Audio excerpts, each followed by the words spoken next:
Hello everyone, my name is Meghna Kanojia and I welcome you all to our YouTube channel of Learnify IQ। तो आज हम इस session के through start करने वाले हैं वायरल डिसीजेस के बारे में। इससे पहले के सेशंस में हम जो पढ़ते हैं वो हम बैक्टीरियल डिसीजेस पढ़ रहे थे, जिसमें हमने काफी कुछ बैक्टीरियल डिसीजेस कवर की हैं, तो वहां से उन सेशंस को आप देख सकते हैं। आज हम स्टार्ट करने वाले हैं वायरल डिसीजेस में। पहला viral disease that is dengue fever, right. तो चलिए स्टार्ट करते हैं डेंगू फीवर के बारे में कि क्या होता है, कौन से वायरस से ये कॉज होता है, कौन कौन से सीरोटाइप्स इसके हैं, क्या सिम्टम्स होते हैं, इंडिया में क्या स्टेटस है, WHO के द्वारा क्या स्टेप्स लिए जा रहे हैं इसको कंट्रोल करने के लिए, एंड इंडिया में इंडियन गवर्नमेंट के द्वारा कौन कौन से प्रोग्राम्स इसके लिए चलाए जा रहे हैं जहां पर हम इसको प्रिवेंट कर सकते हैं। तो राइट, सबसे पहले हम स्टार्ट करने वाले हैं डेंगू के बारे में कि डेंगू जो है एक वायरल डिसीज है। ये पहली चीज आपको पता होना चाहिए कि dengue is a viral disease जो कि किससे हो रही है, तो एक मस्किटो से होती है। और उस मस्किटो का नाम क्या है, तो ये डेंगू वायरस से होगा। और वो मेनली जो एडीज कैटेगरी के मस्किटोज होते हैं, जिसमें फीमेल एडीज जो होता है, एडीज एजिप्टी, उससे ये डिसीज कॉज होती है। तो ये चीज याद रखना है। सो अगर आप देखेंगे तो फीमेल मस्किटोज की जो भी सेवरल स्पीशीज होती हैं अलग अलग, उससे ही डेंगू कॉज होता है। एंड ये वायरल डिसीज है, तो डेंगू वायरस उनके थ्रू स्प्रेड हो रहा है, राइट। अब ये जो है आप देखेंगे ज्यादातर ना जो डेंगू के केसेस हैं वो आपको ट्रॉपिकल और सब ट्रॉपिकल एरियाज में दिखाई देंगे, है ना। तो ट्रॉपिकल एंड सब ट्रॉपिकल एरियाज में हम बेसिकली पढ़ सकते हैं कि अगर आप जाएंगे 35 डिग्री नॉर्थ के साइड और इतना ही आप जाएंगे 35 डिग्री साउथ के साइड, तो आपको जो केसेस दिखाई देंगे डेंगू के केसेस इन एरिया में ज्यादातर मिलेंगे। आइडियल कंडीशंस एग्जिस्ट करती है यहाँ पर। अब ऐसा जनरली कहा जाता है कि जो डेंगू के जो मस्किटोज होते हैं, डेंगू इन्फेक्टेड, वो आपको कब बाइट करेंगे। नॉर्मली ऐसा हमारे यहाँ है कि नॉर्मली वो इवनिंग या फिर मॉर्निंग की तरफ ही बाइट करते हैं, बट ऐसा नहीं है। बहुत सारे ऐसे मस्किटोज आप बहुत सारे केसेस देखने के लिए मिलेंगे जो इसके बीच के आस में भी करते हैं, ठीक है। तो ऐसा जनरली नहीं होता है, ये मैं आपको बताना चाहती हूँ। और हम बोलते हैं कि जो ह्यूमंस है, ह्यूमंस क्या है, humans are the primary host of the virus. इस वायरस को ह्यूमंस जो होते हैं वो होस्ट करते हैं, बट नहीं, कुछ नॉन ह्यूमन प्राइमेट्स भी हैं जो कि इसके कैरियर्स होते हैं। तो ये चीज आपको याद रखना है।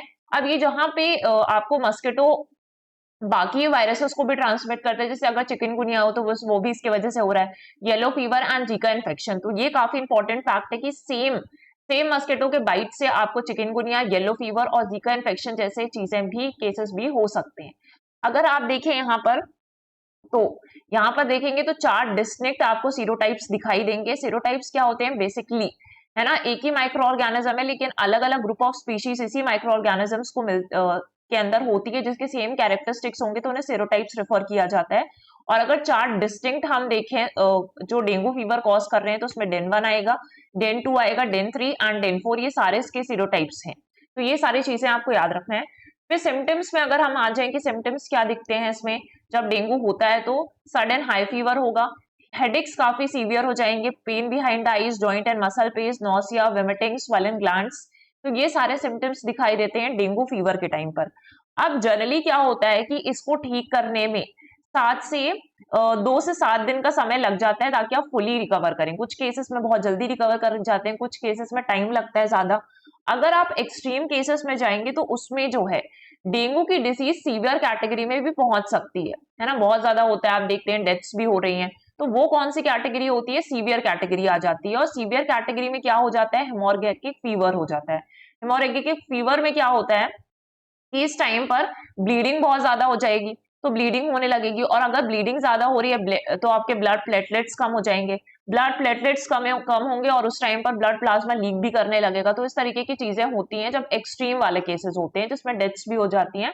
तो ये डेंगू ही है जो आपको बहुत ही माइल्ड से लेकर बहुत ही एक्सट्रीम केसेस तक देखने के लिए मिलेंगे इसके अंदर तक। अब ये स्प्रेड कैसे हो रहा है, देखिए, अनइन्फेक्टेड एडीज इजिप्टी मॉस्किटो था, अब ये क्या करता है, ह्यूमंस में जा रहा है। एक डेंगू इन्फेक्टेड पर्सन है जो दूसरों में कैसे फैलाएगा, तो उससे ये कैरियर करेगा कि यहां से वो यहां लेकर जाए तो बाकी लोगों को भी इन्फेक्ट करता है। इस तरीके से infected with dengue for the rest of its life. अब ये क्या करेगा, दूसरे जो ह्यूमंस हैं उनमें भी ये ट्रांसमिट कर देगा। तो इस तरीके से स्प्रेड होता है कि हाउ डेंगू इज ट्रांसमिटेड, वो दिखाया गया। अब डायग्नोसिस या ट्रीटमेंट क्या अवेलेबल है तो वो भी देख लेते हैं। तो अगर डेंगू इन्फेक्शन हुआ है तो सबसे पहले कैसे डायग्नोस किया जाता है? ब्लड टेस्ट किया जाएगा। ब्लड टेस्ट करवाते हैं तब पता चलता है कि हाँ डेंगू फीवर है। फिर इसके लिए अगर आप देखेंगे तो ऐसा कोई स्पेसिफिक मेडिसिन नहीं है जिससे डेंगू इन्फेक्शन को ट्रीट करे, है ना। कि सपोज आपको डेंगू हो गया है, किसी भी पेशेंट को डेंगू हो गया है, तो अब वो जाएगा और उसको स्पेसिफिक डोज दिया जाएगा डेंगू का कि हाँ ये ट्रीटमेंट अवेलेबल होता है। तो ऐसा कोई ट्रीटमेंट भी डिजाइन नहीं किया गया है जो या स्पेसिफिक मेडिसिन नहीं है यहाँ पर जिससे ट्रीटमेंट किया जा सकता है। इसके बाद अगर आप देखेंगे कि चलो डेंगू हो रहा है, कौन से वायरस से हो रहा है, हमने ये भी देख लिया। लेकिन अगर आप देखेंगे कि स्टेटस क्या है डेंगू का, तो पहले हम देख लेते हैं कि जो इंसिडेंस है वर्ल्ड में, आप जानते हैं कि ये ट्रॉपिकल और सब ट्रॉपिकल एरियाज में हो रहा है। तो इंसिडेंस ऑफ डेंगू एंड बहुत ही ड्रामेटिकली ग्रो किया है ना। क्यों ग्रो किया है? ज्यादातर आप देखेंगे कि कुछ ऐसी पुअर कंट्रीज होती हैं या फिर पुअर एरियाज होते हैं जो एग्जिस्ट ही कर रहे हैं ट्रॉपिकल या सब ट्रॉपिक्स में। तो वहां पर ये डिसीज ज्यादातर ग्रो होती है क्योंकि वहां पर जो हाइजीनिक कंडीशंस होती हैं वो एग्जिस्ट नहीं करती हैं। वाटर सप्लाई भी आप देखेंगे इनएडिक्वेट है।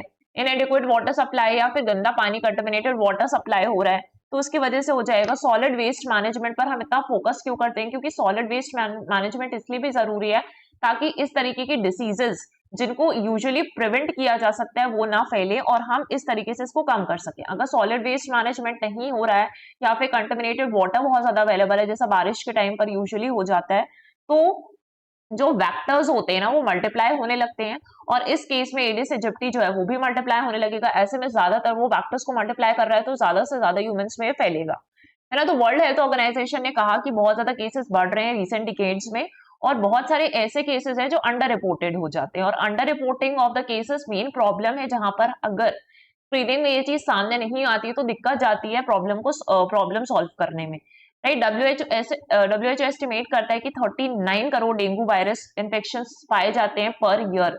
39 करोड़ बहुत ज्यादा फिगर है जिसमें से 9.6 करोड़ में ही सिम्टम्स दिखाई देते हैं। बाकी जो डेंगू फीवर हो रहा है वो एसिम्टोमेटिक रहता है जहां पर आपको सिम्टम्स नहीं देखने के लिए मिलेंगे।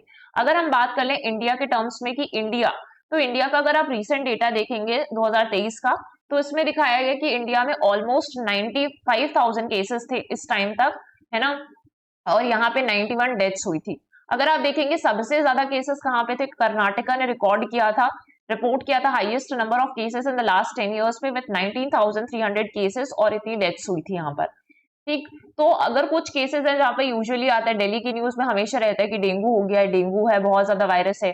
तो डेंगू फीवर काफी ज्यादा हो रहा है। कर्नाटका, दिल्ली, केरला, सिक्किम एंड हरियाणा, ये जो स्टेट्स हैं, एरियाज हैं, यहाँ पर बहुत ज्यादा केसेस देखने के लिए मिलते हैं हर साल, है ना। तो कुछ स्पेसिफिक एरियाज है जहां पर आपको दिखाई देगा कि हर साल बहुत ज्यादा केसेस देखने के लिए मिल रहे हैं। सॉरी। इसके बाद देख लीजिए, अगर हमने डायग्नोसिस पे तो देखा ब्लड टेस्ट कर रहे हैं, फिर दूसरा हमने देखा कि क्या स्पेसिफिक मेडिसिन अवेलेबल है, तो नहीं थी स्पेसिफिक मेडिसिन अवेलेबल। अगर हम बात करें डेंगू की वैक्सीन की, तो जो यूएस का फूड एंड ड्रग एडमिनिस्ट्रेशन है उसने 2019 में CYD-TDV या फिर उसको हम बोलते हैं डेंगू वैक्सिया, ये बनाया था और इस फर्स्ट डेंगू वैक्सीन थी जिसको यूएस की तरफ से रेगुलेटरी नोट दी गई थी। मतलब फूड एंड ड्रग एडमिनिस्ट्रेशन ने इसको रेगुलेटरी नोट क्लियरेंस प्रोवाइड की थी। तो ये आपको याद रखना है, डेंगू वैक्सिया या फिर CYD इस नाम से भी आ जाता है। तो ये किसका वैक्सीन है? डेंगू का वैक्सीन है, ठीक है। डेंगू वैक्सिया जो है वो basically live attenuated dengue virus है, मतलब weekend version of the virus को ही यूज करेंगे और 9 से 16 इयर्स के बीच में जो लोग होते हैं, एजेस के बीच में दिया जाता है। और इससे जो भी एंडेमिक एरियाज पे रह रहे हैं, मतलब जहां पर डेंगू बहुत ज्यादा प्रेवलेंट है, उन जगहों पे वैक्सीन देने के लिए मंजूरी मिल चुकी है। लेकिन अगर आप इंडिया में देखेंगे कि इंडिया में वैक्सीन बनाई है या फिर अवेलेबिलिटी है कि नहीं, तो यहाँ पर रिसेंटली बोला गया था, एज ऑफ मार्च 2024 का ये न्यूज है, और यहाँ पे बोला गया था कि डेंगू वायरस के लिए जो वैक्सीन है वो कमर्शियली कब अवेलेबल होगी? इंडिया में 2026 में होगी। इंडियन इम्यूनोलॉजिकल्स लिमिटेड जो है उसने first phase clinical trials complete कर दिए हैं और जहां पर सेफ्टी ऑफ द वैक्सीन को डिटरमाइन किया जा चुका है, लेकिन इसको अवेलेबल होने में कमर्शियल लेवल पर 2026 तक का वक्त लग जाएगा। तो ऐसा कहा गया था मार्च 2024 में, राइट। तो ये वैक्सीन का स्टेटस हो गया डेंगू से रिलेटेड। अगर आप देख लेंगे कि गवर्नमेंट ऑफ इंडिया, तो भारत सरकार के द्वारा क्या इनिशिएटिव्स लिए जा रहे हैं, क्योंकि आप देखते हैं कि बहुत सारे केसेस में आपको दिखाई देगा कि काफी सारे प्रोग्राम्स है वैक्सीन आप देखेंगे जो हमारा यूनिवर्सल इम्यूनाइजेशन प्रोग्राम है उसमें 12 डिसीजेस के लिए वैक्सीन अवेलेबल है, लेकिन ये तो वेक्टर बॉर्न डिसीज है, तो इसके लिए क्या बना हुआ है, बेसिकली आपका national vector borne disease control programme है। जितनी भी आपकी वेक्टर डिसीजेस हैं जो इस तरीके से स्प्रेड होती हैं उनको इस प्रोग्राम के अंतर्गत कवर किया जा रहा है, राइट। तो नेशनल हेल्थ मिशन, एक नेशनल हेल्थ मिशन 2005 में आया था और उस टाइम से आप देखेंगे ये इसके अंदर ये हम बोल सकते हैं एक अम्ब्रेला स्कीम है जिसके अंदर बहुत सारी स्कीम्स आती हैं। और इस इनिशिएटिव को स्टार्ट किया गया जहां पर स्टेट्स और यूनियन टेरिटरीज को बजट एलोकेशन किया जाता है सेंट्रल गवर्नमेंट के द्वारा, ताकि वो डेंगू की जो भी एक्टिविटीज हैं, डेंगू कंट्रोल के लिए जितनी भी एक्टिविटीज हमें करनी है उसको परफॉर्म कर सके, केस को मैनेज किया जा सके। जब फंड्स अवेलेबल होंगे तो इजी तरीके से इसको किया जा सकता है। फिर vector control training and awareness programmes, ये सारी चीजें चलाई जा सके, तो इसके लिए सेंट्रल गवर्नमेंट की तरफ से स्टेट्स और यूनियन टेरिटरीज को फंडिंग दी जाती है। इसके बाद आप देखेंगे national vector borne diseases control programme है। तो अभी हम जितनी भी वायरल डिसीजेस पढ़ेंगे ना उसमें ये प्रोग्राम आप कहीं पर भी मेंशन कर सकते हैं कि administered by the national centre for vector borne diseases control.